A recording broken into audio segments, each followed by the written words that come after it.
Hi folks, welcome back. In this video, I'm going to continue our discussion about polymorphisms and how the evolutionists deceive us into thinking that they act in an evolutionary manner. For decades now, the evolutionists have spawned the differing concepts of macroevolution and microevolution. And I would say that those are terms that I absolutely hate. Macroevolution is used to describe the supposed changing of one species into another, while microevolution is used to describe the small variations that are commonly observed within a species.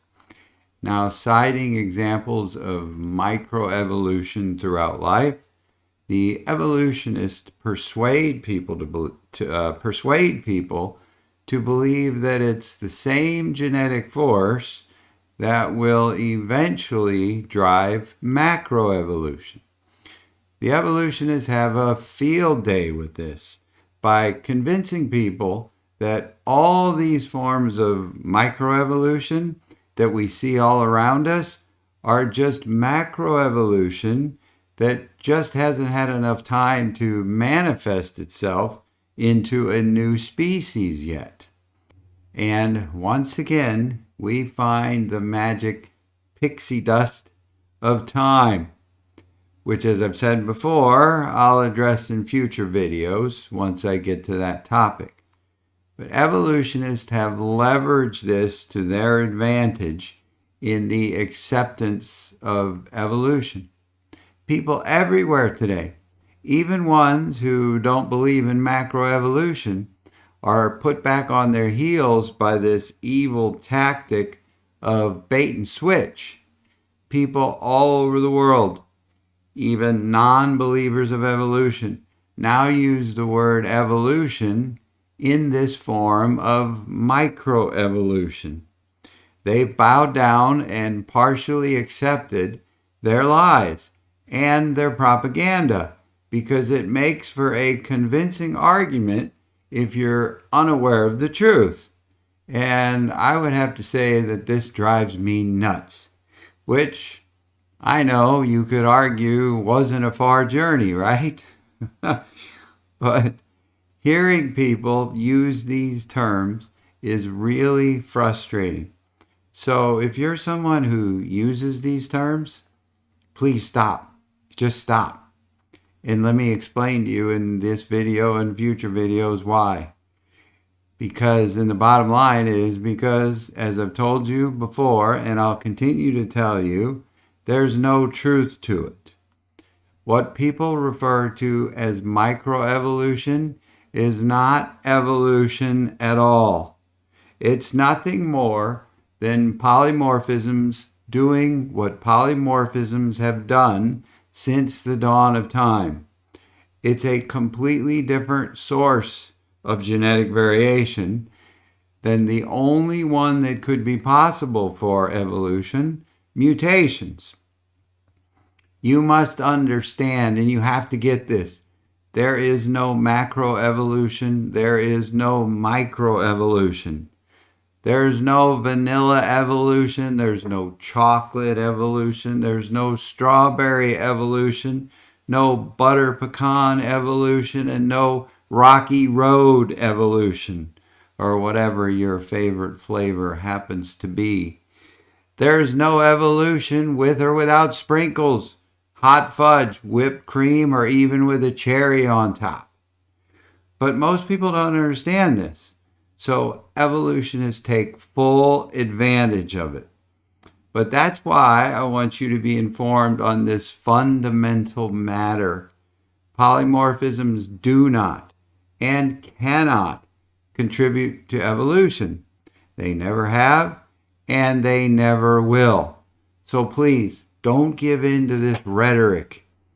And what I want to do now is give you some examples of how evolutionists utilize these terms and the confusion over this issue in their propaganda.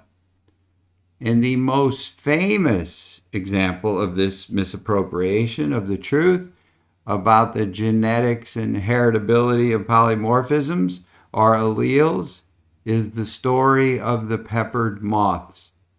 You will find the story of the peppered moths in arguably every science and biology textbook ever written since it occurred. If you had a biology class in high school, you've heard of the peppered moths. Therefore, almost everyone is familiar with the story of the peppered moths. Well, everyone is familiar with the evolutionists' version of the story of the peppered moths. The evolutionists hail this as evidence of evolution in action, which is exactly how all the textbooks portray it, and they still do. However, there's a problem here, or actually, there are many problems here. So, allow me to tell you the full story. A couple centuries ago, the peppered moths of England were primarily a light-colored moth, or what they call the light phase, having a white background with black speckles throughout. But the onset of the Industrial Revolution in England changed the appearance of the peppered moths. And since this time, these moths have been observed to change in appearance to become primarily a black moth, or what they call the dark phase. And if you look at this slide here, you can see the two versions of the peppered moth, the light phase and the dark phase. So, the Industrial Revolution in England caused these moths to change from predominantly light phase moths to dark phase moths. The rationale for this change in appearance was later discovered to be the vast increase of pollution from the new factories. The pollution was killing the lichens on the trees, which are a lighter, almost white color. The light phase moths used to hide on the lichens, but without the lichens to hide on, the lighter colored moth stood out like a proverbial sore thumb. This subjected them to an advanced amount of predation by the local birds and the other insect-eating animals.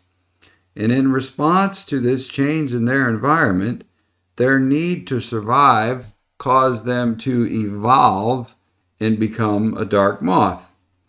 Being dark, they could now hide among the lichen-free dark trees and escape predation. Now, for years, this was taught as evidence of evolution through Darwinian natural selection. I mean, if you hear that story, it seems pretty convincing, doesn't it?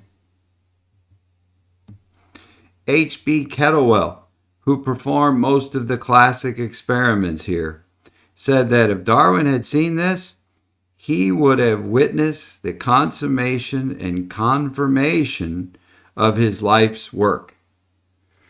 But before we get carried away, let's take a look at the facts here. First, all the textbooks include nice photos like these of the peppered moths sitting on the trunks of trees, with and without lichens, during the day. You see these nice photos that I'm showing you here? We have both light and dark phases on lichens on the left, and light and dark phases on the dark trees on the right. And I'm pointing out with the red arrows and circles there, I'm pointing out the location of the phases that are harder to see in each photo. But let me reiterate, these photos were taken during the day. However, peppered moths do not rest on tree trunks during the day. Kettlewell and colleagues had to attract moths into their traps at night, either with the use of lights or female pheromones, because they have no clue where they spend the day. British scientist Clarke wrote, "But the problem is that we do not know the resting sites of the moths during the daytime. In 25 years, we have found only 2 betularia on the tree trunks or walls adjacent to our traps, one on an appropriate background and one not, and none elsewhere. And yet, they publish these nice pictures of them sitting on the trees as if it happens all the time. And by the way, incidentally, betularia is the species name of the peppered moth. And not only did they publish those nice pictures, but the pictures beg an even deeper question. If they don't rest on trees during the day, how did they get those nice pictures of moths on the tree trunks in the first place? Answer: they glued them onto the trees. Yeah, sounds like scientists to me. Biologist Theodore Sargent from the University of Massachusetts helped glue moths onto trees for a NOVA documentary. And as he said, textbooks and films have featured a lot of fraudulent photographs. Yeah, that's the evolutionary scientists for you. Now, the moths were also filmed being eaten by birds. However, the moths used for these films were not wild. They were bred in a laboratory. They were placed on the tree trunks by Kettlewell after requiring to be warmed up on the hood of his car because they were so lethargic. Really? I mean, really? But aside from the outright fraud that was committed by the people in this story, we need to examine what was happening with the moths in this story. A closer examination of the situation revealed that prior to the color change, 2% of the moths were already dark. So, the frequency of the light-colored allele in these peppered moths was 98%, while the frequency of the dark-colored allele was only 2% in this population. Prior to the pollution killing the lichens, the light-colored moths had a survival advantage and were the only ones that were hardly ever seen. The dark moths were rare because they were an easy target for predation. But after the effects of the pollution on the lichens, the scenarios were simply reversed. The dark moths now had a survival advantage and were the only ones seen. Folks, please understand this. This is not evolution. This is the genetics of naturally occurring allele frequencies.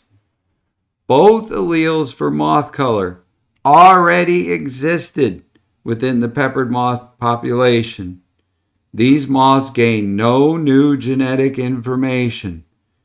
When the moths that carried the dark allele were suddenly the ones who were now surviving the most, the genomes carrying that allele were now the ones being passed on the most. No new moths were created here. Nothing new happened and nothing evolved. Nor was there a new species of moths created. Both light and dark peppered moths are still both peppered moths.